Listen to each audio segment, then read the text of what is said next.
So first of all, I need to tell you why we have an art biennial in Liverpool, because there are biennials in many parts of the world, but when we started the one in Liverpool, it was the first in the UK. And you'll forgive me for making this story personal, because I was one of the founders of the biennial, and I have been the leader of the biennial for 10 years. So the biennial is my creation in many ways.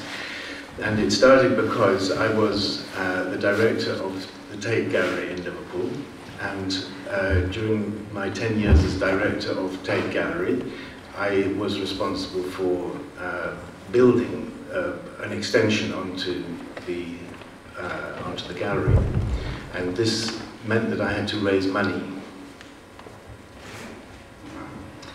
And I was trying to persuade a rich artist to give me money. And he is rich because not because he's made money himself, but he inherited wealth.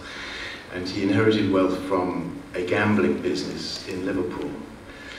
And so his name is James Moores, and he feels very strongly that he should repay some of his debt to Liverpool. So I was in with a good chance to raise money from this man. But, yeah? No, please. But he said, I don't want to give the Tate money, because the Tate can look after itself. I would like to find a way with you to make Liverpool a better city for artists to live and work in. So what does it mean to make a city a better place for artists to live and work in? Well, I think it means, in the long run, it means making the city a better place for everybody to live and work in, because artists are only human like everybody else, and human beings share most of their needs. But the important thing I want to stress throughout what I have to say tonight is that Liverpool Biennial is an art organisation. It is not a social work organisation. It is not a regeneration agency.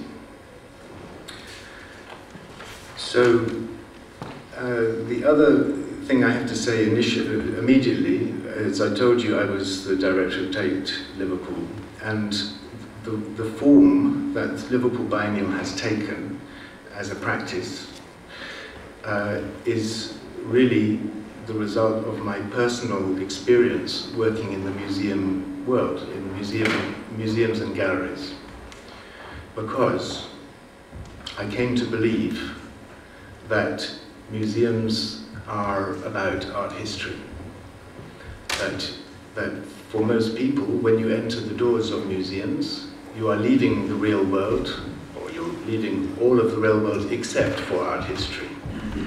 The real world in the museum is represented through art history. And so, for most people, including many art historians and artists, I think, the museum has become isolated from life, from the rest of life. And I have met too many artists now who make work only for the museum, who make art that has no meaning outside the context of the museum. And for me, it's okay for a museum to do that, it's okay for an artist to do that, but it doesn't interest me in the way that art, which is about life and part of life, does interest me.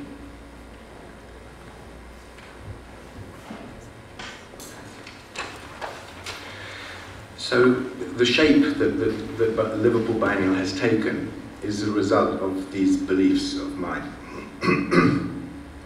And what it is an independent art commissioning agency. So we exist in order to commission art from artists, to work with artists. That's where everything starts. And we have no house. We have no building. We have an office, but we have no public house. And so whatever we do in partnership with other people, because the art has to be made in other people's houses, or it has to be made in the street, because we have no house. So we started with the biennial festival idea, as it is around the world, as a means to lever the artistic ecology of Liverpool. But very quickly we moved on to treating the festival as a moment of 10 weeks every 2 years when we show people what it is that we've been doing as an art commissioning agency outside that period.